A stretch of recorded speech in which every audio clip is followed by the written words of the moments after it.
بەمەی عاقڵ ئەگەر چی بوو وەسەروەش تەلاقم کۆتە بۆ هەر کەرۆ هەرتەر. کۆبوونەوەی ژمارەیەک نووسەرانی دیاری هەورامانە لە سێمین دیداری ئەدەب و کەلتوری هەورامان بۆ تاوتوێکردنی نۆ توێژینەوە لەسەر ئەدەب و کللتوری هەورامان. لەو نێوەندەشدا یەکێک لە توێژینەوەکان تەلاقە لای هەورامیەکان و لە ئەدەبیاتی هەورامیدا. تەلاق جیالەوەی وەک بڕیارێک لە نێوان هاوسەراندا بەکاردێنرێت، وەک قسەیەکی با و سوێندێکیش لە ناو هەورامیەکاندا وەک هومایون ساحیبی توێژەر دەڵێت زۆر بەکاردێنرێت.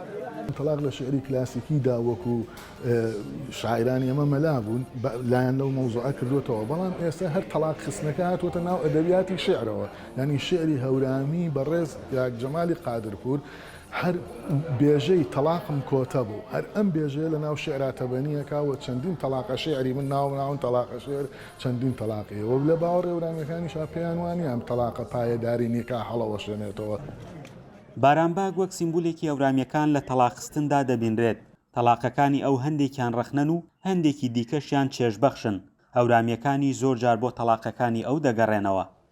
ئەو تەلاقانەی بارانبەگ هەمویان دیاردە و مێژوویەکیان سەلماندووە، واتە مەبەسی ئەو تەلاقی ئەوە نەبووە لەسەر خانەوادەکەی، بەڵکو دیاردەیەکی مێژوویە جانێتەوە. بۆ نمونە ماڵەکەی لە سۆسەکان سوتاوە، ئەو لە شۆشمێ هینی کردووە، تاوڵی کردووە یا یاریان کردووە، تەلاقی خواردووە، ئەوە ماڵەکەی منەوە حەزیشم کردووە سوتاوە چونکە نوێ ئەبێتەوە ماڵەکەم. ویرم نەشیێنوە بیایت ڕایە سەختە بێ و نەتاوان بلوش.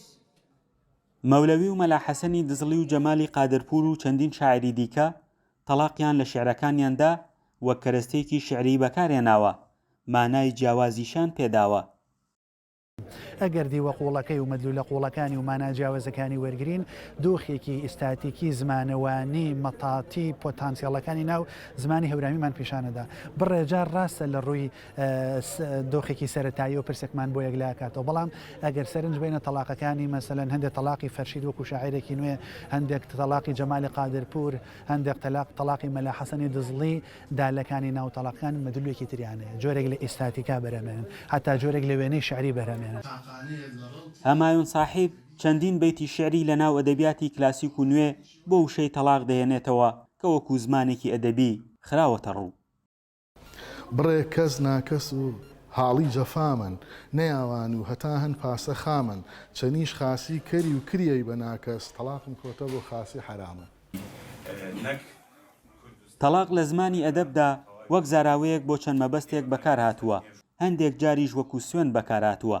بە جۆرێک ئێستا هەندێک تەلاقی کەسایەتی و شاعران وەک ئیدیۆمێک لە قسەکردنی ڕۆژانەدا بەکاردەهێنرێت. فەرحان هەورامانی، دەنگی ئەمریکا، هەڵەبجە.